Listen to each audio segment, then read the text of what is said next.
Hello and welcome to my first ever blog. This blog is titled The Dealo on the C-Bomb, and it's all about my battle. Well, I'm going to call it battle. I'm going to call it a war because there's quite pejorative words to use. I call it a struggle because there's been a struggle. I've had good times and I've had bad times. And it's about my struggle with esophageal cancer. I've got stage-IV esophageal cancer, and I was diagnosed with cancer on the 18th of February of this year. And then a week later, I was diagnosed with stage-IV cancer. It's gone into metastasis, and it's now in my liver and around my kidneys. And to introduce myself, my name's Alexander James Barron. I was born 22nd of the 1st, 1987, to parents Melanie and David Barron. I have a little sister called Elizabeth, who was born in 1992, and she just turned 21 recently. I'm a graduate from the University of Wolverhampton. I have a 2-1 honours degree in popular music, and I'm actually in my living room right now, so I can actually show you this. This is my graduation photo. But anyway, yeah, so this is about my story. I'm going to take you from early symptoms right up to my diagnosis, and then we're going to go into post-diagnosis. So I'm going to go into my treatment. I'm going to talk about that, maybe talk about some other sort of things. I'm going to put questions. I'm going to put some links up so you can send me questions if you like. But yeah, it's just all about, my struggle with cancer. And obviously, like I said, it's the stage before it goes terminal. So, when it's in my liver and my kidneys, no wonder I was getting backache quite a lot. But anyway, this is my story of my struggle with esophageal cancer.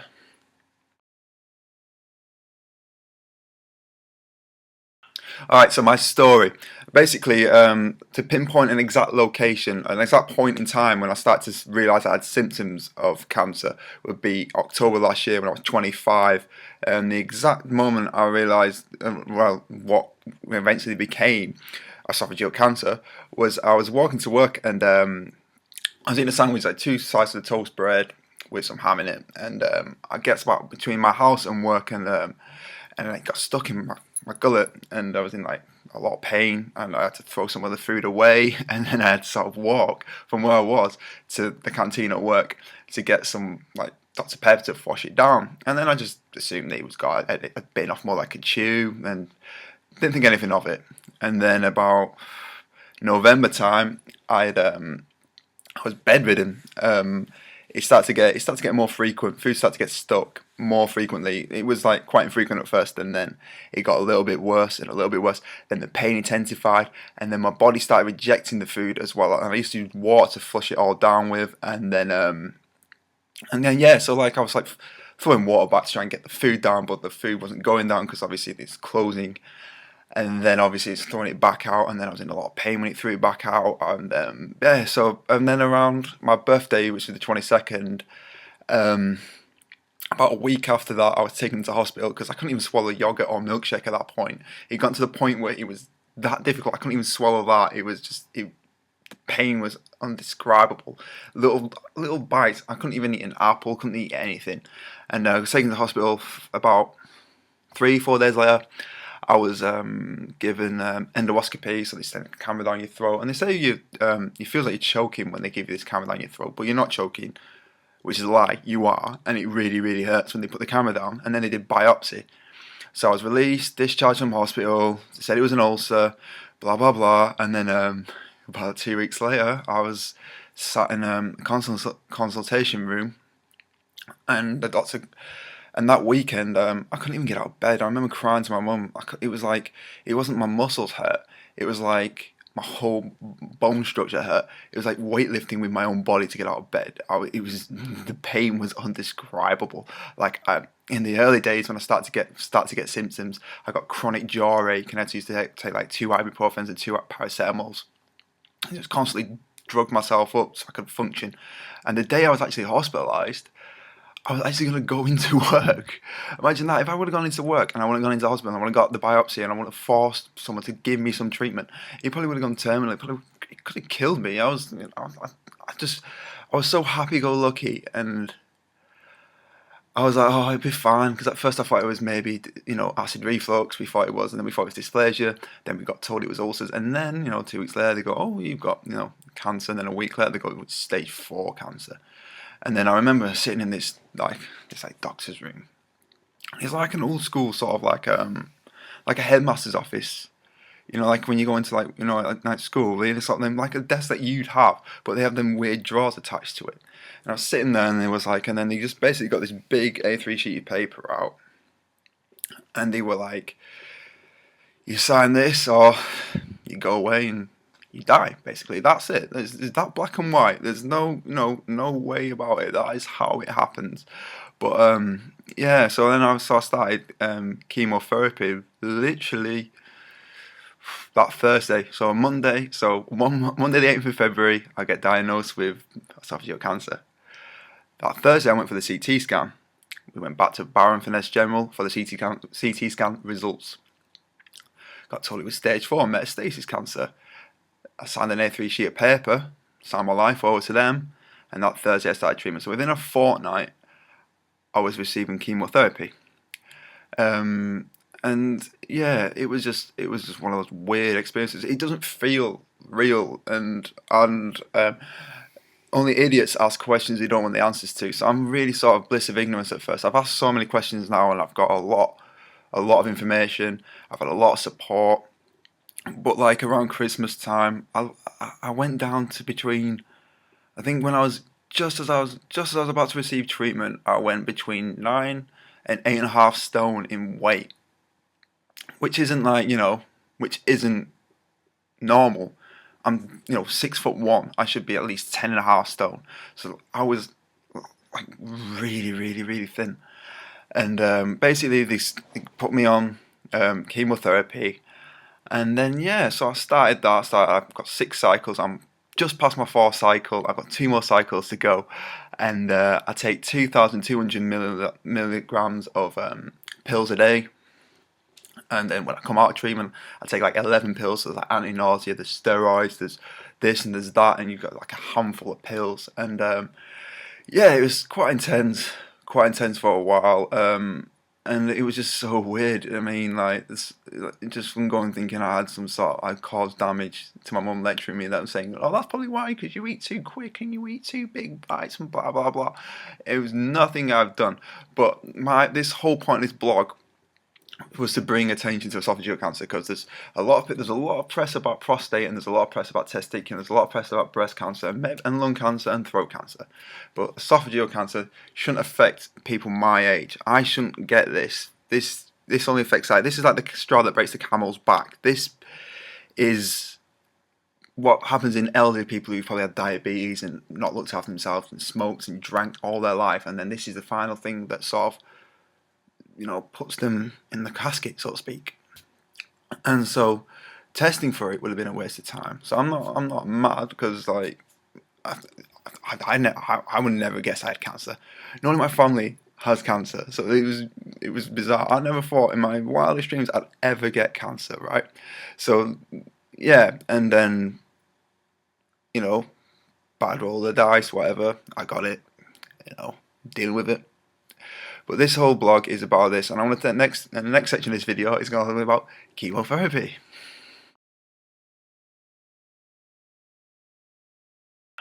Right, so chemotherapy. So 18th of February, diagnosed. A week later, second diagnosis. That Thursday, we start chemotherapy. So this is middle of February now. Late February actually, early March. And my best friend Matt came with me for the first sitting, and to actually get this right, so I'm actually saying the right story. I want to tell you exactly that day, how that day played out. We woke up, I was still not eating, because I couldn't eat anything. Living on yogurts at that point. 8.5 stone, gets up, Matt has a bacon sandwich. We get ready, and then we walk up to Westmoreland General. We get there, and we get met by one of my chemo nurses, Kylie. She takes us into like a little consultation room and sits us down. And they'd already done this on the Monday, so I thought it was kind of weird. They kept all this sort of like reiterated a lot of stuff, especially in front of one of my best friends, because it's alright, I know the ins and outs of it. But to give someone that raw statistics, who doesn't need to know that, was a bit out of order. I thought it was a bit strange. But they sort of re-go on things with you. This might not work. This is just a way of trying to sort of save you, blah blah blah. Because obviously I'm stage 4, so it's never cured. I'm never going to be cancer free. It's going to get me eventually, but it's keeping it at bay. So they tell you all these stories, like, and they say like, life expectancy, blah blah blah blah blah blah blah blah, and they give you all these sort of like, they give you sort of the sort of worst case scenario. Then they take you into the room, and there's like lots of sort of like lazy boy chairs, big, drip machines. Sit you down, find a vein, and stick it in, and stick the drugs in. And then it's really weird. I can't really describe it. Like because then you've got like 3 hours of sitting there. They change bags, and they give you like anti-sickness, and they make sure you're all good. And the last treatment I had, my veins started hurting like halfway through. They put a warm glove on me because my veins hurt. I don't know if you can see this, but you sort of see on my hands slightly messed up, slightly blue. Yeah, it all went all fucked up, and it still isn't perfect. No, it still hurts. Like, I was nipped outside for a cigarette before, and all my hands are all messed up. But and then the post chemo effects, really weird. It's like the first thing I noticed was that there's like a delay between what you register and what you're seeing, like a boom sort of thing. You'll see something, and it's like a sober drunk. It's really weird, like a lucid feeling, and you feel all tired, you feel groggy, and you like, yeah, you can't walk a lot, and then your calf seize up as well. Because I remember waking up in the last treatment when I walked downstairs, and like all my calves were really sore. Like I ran a marathon. I'd been nowhere, and I just went to bed. So I don't know why they hurt, and then there's nausea, and then I remember between the first and second treatment, this is really bad, but I had like a massive freak out, because basically what they tell you is that, yeah, it's gonna fall off. And I've looked this up. A lot of people have thought this as well, and this is actually happens quite a lot apparently. But if your hair doesn't, my hair didn't fall out straight away, so I thought that the chemo wasn't working. The chemo doesn't work. That's it. I'm dead.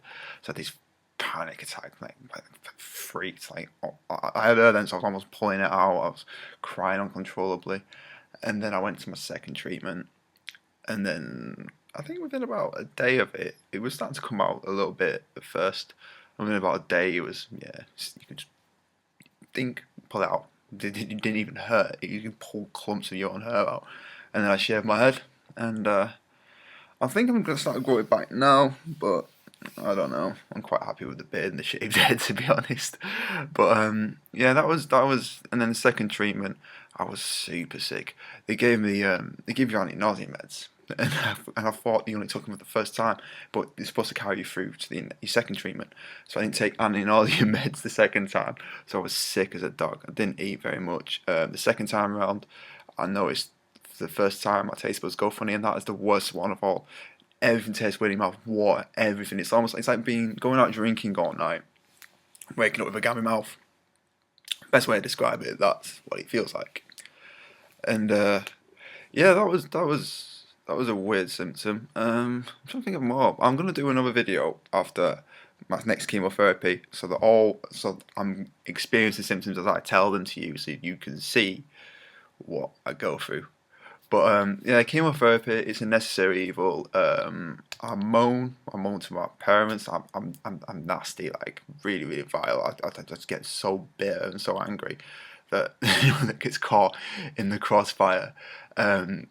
It's unpleasant, and I try to avoid. I said to my girlfriend, I was like, I don't want to speak to you because I'm just going to take it out on you. I'm going to tell you, I take it out on anyone. I remember also just to recap, as also when I first got diagnosed, a lot of people, I was looked at like I was a hypochondriac, like I was making the symptoms up, and I was losing weight. So it was clear evidence that, and I've got clear evidence that I'm not a hypochondriac. I'm not ill often.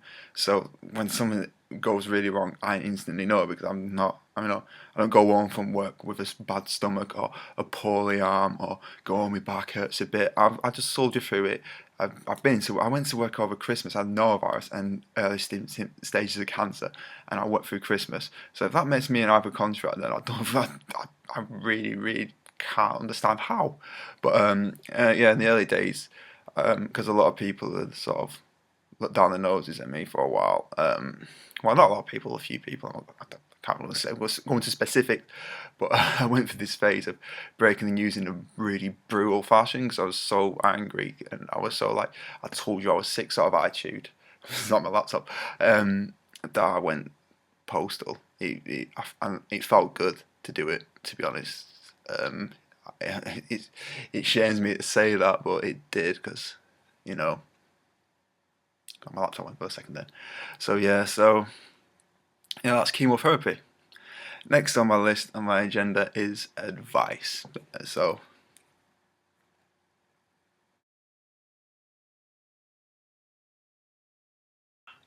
right, so this is the point where I give you advice. And the advice is, if you're having problems swallowing, go get it checked. It's that black and white. It's that simple. They say when you stop being able to swallow, it's the point where it's gone too far. It's gone into like, stage 2, stage 3. And you get it there, they can probably catch it, cure it, and you don't have to end up like me, constantly left in remission. And eventually it's going to catch up with me, but it doesn't have to be like that for you. And I'm not trying to be the person to sort of make everyone into hypochondriacs. I don't want that, because like I said, it could be a million and one things. It could be dysplasia, it could be ulcers, it could be an allergic reaction, or it could be cancer. And if it is cancer, then you've caught it, and then and you're sitting pretty. You'll probably have surgery and have some chemo, and you have a nice life, and then that's that done. It's that black and white. It's just go get it checked out. Don't be like me, thinking that it repair itself. And I was happy-go-lucky, and that's a great thing to have in life. And I still am that person, and I haven't been, and I can't remember when I was cancer free and being this happy. I'm super happy. So I don't want the pity, but it's trying to give advice, and not only that, but the only probably reason you'd ever want to message me would be because you have cancer. And I know a lot of, and I know a lot of things. I've asked a lot of questions. At first it was bliss of ignorance, but now I've asked a lot of questions. I've got an emergency line. So if you live in a country where you have to pay for healthcare, I mean, I'm not saying I'm an MD. I'm not going to diagnose you, but I can give you advice and I can tell you things. I can, if you want the icebreaker, I've had 3 testicular exams and I've got 2 cysts, and I've been stood in doctors' waiting rooms, pouncing around ankles going, what is this, So I've had the most embarrassing scenarios with this illness, and I'm still here, so I'm still here to give advice. And I've got some links so you can message me and ask me for these advice. So like, without further ado, there we go. That's my Twitter, yeah? Capital C, Chewy87. I should have mentioned that at the beginning. That's my actual nickname. I've had that since I was 16. My YouTube channel is Alex Barron. Simple, my name. Easy to remember. My blogspot, which is my new one, because Google won't let me access my old one. So my old blogspot's gone. I have to re-record this, all because I have to change some of the links at the end of this video, because my old blogspot, you can't access it. It's pointless. So we can't use that to put the videos up. So I have to make a whole new blogspot, which I'm doing now. This video is going to go up on a fresh blogspot, which is bad because it's going to be a whole blogspot about this, and it's going to be my domain to helping people out. And that domain is chewy01.blogspot.co.uk. And that's my actual email address, my personal email address. That's alexanderbaron79@hotmail.com. And those emails will go straight to my phone, so I'll pretty much be able to message you back straight away. And if I don't know the answers, you have to wait a bit while I get the answers. But if you don't want to have to go into a restaurant with one of these every time you eat, you don't have to use gallons of water to be able to swallow. And if you don't want to be in blind pain, just go get it checked out. If you're having difficulty swallowing, it's that simple. It's not hard, and no one's going to judge you. No one's going to make you feel right. Have a contract. I used to think going into a doctor asking about problems, I thought that I was wasting their time and my time, and people my age can get this cancer. So if I can stop people from getting this cancer, I'm going to do the best I can to stop that. And if people have got this, now I'm here to do the best I can to help them. I'll actually have a swig of this water because I'm quite thirsty. But yeah, that's what I'm here for, And if I can do that, then yeah, because, people shouldn't have to go through 7 or 8 months hell and be in hospital, watching with their parents' hearts out. Because, when I close my eyes, that's it. I don't have to put up with this, but I have to leave a lot of people behind, and the guilt factor is quite high. So it's not nice, it's not pleasant, and I'm trying to do the best I can to help you. So yeah, please, just message me if you've got any concerns. I don't mind. You can add me up on Facebook. My Facebook's going to go onto the blog spot, so you can add me on Facebook if you want. But like I said, again, these are the links. My actual Hotmail there. My blogspot chewy01.blogspot.co.uk. My YouTube channel and Twitter. That's capital C Chewy87. You can tweet me, and also about sharing this video. This would be great if you could put it on your Facebook walls, tweet it. I don't want you harassing people trying to make them watch the video, but let's make it all about love. But it'd be amazing, like I said. And also, if you want to donate money, Macmillan Nurses, they touch base, they come around to my house, they're amazing, and they're amazing charities. So you want to donate money, donate it to them and cancer research. They're the people who need money, and they really need it, because the more cancer research has more money, the sooner they can catch cancer, the closer they get to just completely ridding the world of cancer. And that's, how can you not want to donate money to that? You gotta have you gotta be clinically insane not to want to donate money to cancer research and Macmillan Nurses, because they just literally do so much. And if you want advice on anything as well, like I said, I'm on disability and stuff. And I've got to get one of them blue badges for the car. It's like an invalid, just a blue badge for the car. So I know everything, and I'm always here to help. So bless you all. Love you all for watching this video. Thank you. Like I said, share. Watch my blog. Also, if you want to check, the main inspiration behind this blog was Lacey Green. Lacey Green's blogs are amazing. Her video blogs are funny, intelligent, clever, and completely non-biased, and she's just a legend. So check Lacey Green out, because she basically inspired this video. But God bless you all. Well, bless you all. If I don't want to get into denominations. And thank you, and love you all. And